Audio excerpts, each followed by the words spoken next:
இந்த கிச்சன் பார்த்தீங்கன்னா, அந்த மெயின் வந்து நம்மட்ட வந்து 40+ டியூப் கலர்ஸ் இருக்குது. யூபிவிசி ஃபர்னிச்சர் மெட்டீரியல்ல. கஸ்டமர்ஸ் வந்து இந்த வால் டைல் சொல்லுவாங்க. அந்த வால் டைல் பார்த்தீங்கன்னா, ஒரு லைட் வித் டில்ட் கிரீனில் மிக்ஸ் பண்ணி டைல் பிளேஸ் பண்ணியிருக்காங்க பாருங்க வால்ல. வால்ல ஃபிக்ஸ் பண்ணனால நமக்கு அதுக்கு மேட்சா நம்ம ஒயிட் வித் டில்ட் கிரீனில் நம்ம ஒர்க் பண்ணி கொடுத்துருக்கோம். நாப்ஸ் நம்ம டிவி வால்ல பார்த்தீங்கன்னா கோல்டன் நாப்ஸ் கொடுத்துருப்போம்.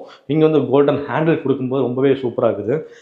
பாருங்கள், ஒரு ஒயிட் வித்து ஒரு டில்ட் க்ரீனில் ஒரு கோல்டன் ஹேண்டில் கொடுக்கும்போது சூப்பராக இருக்குது. தென் வால் எங்கெங்கே இருக்குதோ அங்கெல்லாம் நம்ம வந்து இந்த மாதிரி வால் பாட்ஸ் ஸ்டோர் பண்ணும்போது நிறையா க்ராசரிஸு நிறைய திங்ஸ் வந்து ஸ்டோர் பண்ண முடியும். இல்லைன்னா நம்ம அது செப்பரேட்டாக வந்து ஸ்டோர் ரூம் தேவைப்படும். அது தனியாக பில்ட் பண்ணணும். ஸோ நம்ம போய் ஒவ்வொன்றா எடுத்துகிட்டு வரக்கு டைம் ஆகும். அந்த மாதிரி ப்ராப்ளம் வரும். ஸோ மேக்ஸிமம் வந்து நம்ம ஹால் எந்த அளவுக்கு பெருசாக பிக் சைஸில் நம்ம வேணும் திங்க் பண்ணுறோமோ அதே மாதிரி கிச்சனும் பார்த்துக்கோங்க. எந்த அளவுக்கு பிக் சைஸாக இருந்துச்சுன்னா உங்கள் வைக்க போகிற திங்ஸ் எல்லாமே உள்ளே ஸ்டோர் பண்ணிடுவீங்க. எல்லாமே உள்ளே வச்சுட்டு நம்ம டோர் க்ளோஸ் பண்ணும்போது மேலே வந்து ஃப்ரீயாக இருக்கும். நம்ம ஈஸியாக க்ளீன் பண்ணலாம். டே பை டே ஒவ்வொரு கம்பார்ட்மெண்ட்டாக நம்ம வந்து க்ளீன் பண்ணுறதுக்கு ஈஸியாக இருக்கும். பார்க்குறதுக்கு நல்லாயிருக்கும். ஸோ அது மெயின் பார்த்துக்கோங்க. தென் அடுத்தது பார்த்திங்கன்னா, இன்டீரியர் பண்ணுறதுக்கு முன்னாடி சிம்னி.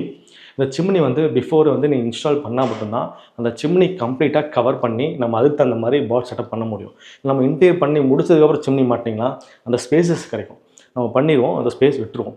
நம்ம ரொம்ப டைட்டாக கொடுத்துட்டோம்னா சிம்னியெல்லாம் மாட்ட முடியாது, ரிமூவ் பண்ண சொல்லிடுவாங்க. ஸோ அவங்களே இன்டீரியர் பண்ணல கூப்பிடணும், இவங்களையும் கூப்பிடணும். ஸோ உங்களுக்கு வந்து ரொம்ப ஹெடேக் ஆயிரும். ஸோ அதனால் வந்து பிஃபோரே சிம்னி சூஸ் பண்ணிட்டீங்கன்னா நம்ம எங்கே ஸ்டவ் வைக்க போகிறோமோ அதுக்கு ஒரு அப்ரோக்சிமேட்டாக ஒரு ஹைட் இருக்கும். அந்த ஹைட்டுக்கு தகுந்த மாதிரி இது வந்து ஓவர் ஹைட்டு, கொஞ்சம் ஹைட் டவுன் பண்ணிக்கலாம். ஏன்னா ரொம்ப ஷக் பண்ணும் இல்லைங்களா? ஸோ மேக்ஸிமம் வந்து இந்த சிம்னி சூஸ் பண்ணுறது பார்த்திங்கன்னா எந்த அளவுக்கு பவர்ஸ் ஷக் பண்ண 1600, 1400, 1800 அந்த அளவுக்கு பவர் மோட்டார்ஸ் இருக்கும். ஷக் பண்ணுற அந்த புகை ஸ்மோக்கெல்லாம் சக் பண்ணுற அளவுக்கு இருக்கும். ஸோ அந்த மாதிரி மோட்டர் ஹை எஃபிஷியன்ஸாக உள்ளதை 1800, 1600 அந்த மாதிரி வந்து சூஸ் பண்ணிக்கோங்க. 90 சென்டிமீட்டர் மேலே சூஸ் பண்ணிக்கோங்க. 60 சென்டிமீட்டர் வேண்டாங்க.